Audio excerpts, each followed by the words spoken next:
Baiklah, di sini saya akan menjelaskan tentang pengertian hukum pidana. Hukum pidana ialah hukum yang mengatur tentang pelanggaran-pelanggaran dan kejahatan-kejahatan terhadap kepentingan umum. Kemudian, pembagian hukum pidana. Hukum pidana berdasarkan keadaan. Yang pertama, hukum pidana diam atau material, yaitu aturan-aturan hukum yang menentukan larangan dan perintah, menetapkan syarat-syarat bagi pelanggaran untuk dapat dipidana, siapa yang dapat dipidana, dan menentukan pidana dari pelanggaran-pelanggaran tersebut. Hukum pidana material ada 3, yaitu perbuatan yang dilarang, kedua perbuatan yang diharuskan, ketiga sanksi yang merupakan ancaman.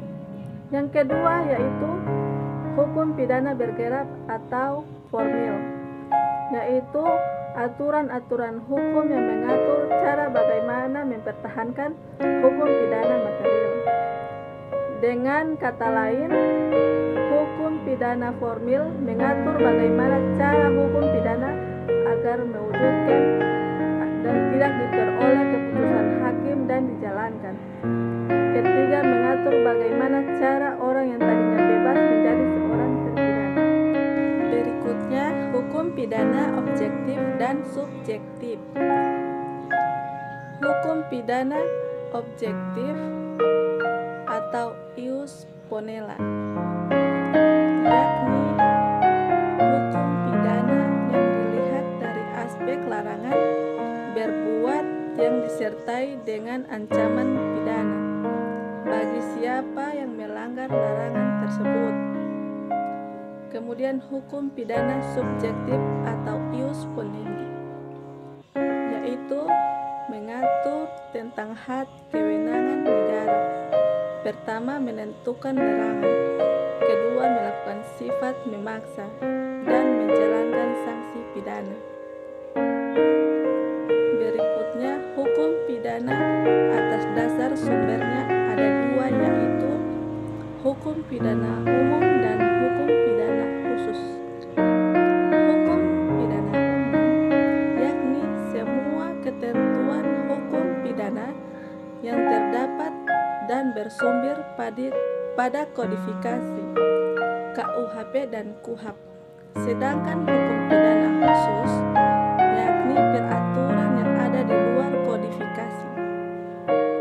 Selanjutnya, hukum pidana berdasarkan wilayah berlakunya. Yang pertama, hukum pidana umum. Kedua, hukum pidana lokal. Ketiga, hukum pidana internasional. Selanjutnya, fungsi hukum pidana, yaitu pertama, melindungi kepentingan hukum atau kepentingan masyarakat. Kedua, memberi dasar legitimasi kepada negara dalam mempertahankan kepentingan umum. Ketiga, mengatur dan membatasi kekuasaan negara dalam rangka negara menjalankan fungsinya dan mempertahankan kepentingan hukum yang dilindungi. Baiklah, yang terakhir, tujuan hukum pidana. Pertama, untuk menakut-nakuti orang agar tidak melakukan perbuatan pidana. Kedua, untuk mendidik orang yang telah melakukan perbuatan pidana agar menjadi baik atau memberikan efek jerah. Assalamualaikum warahmatullahi wabarakatuh.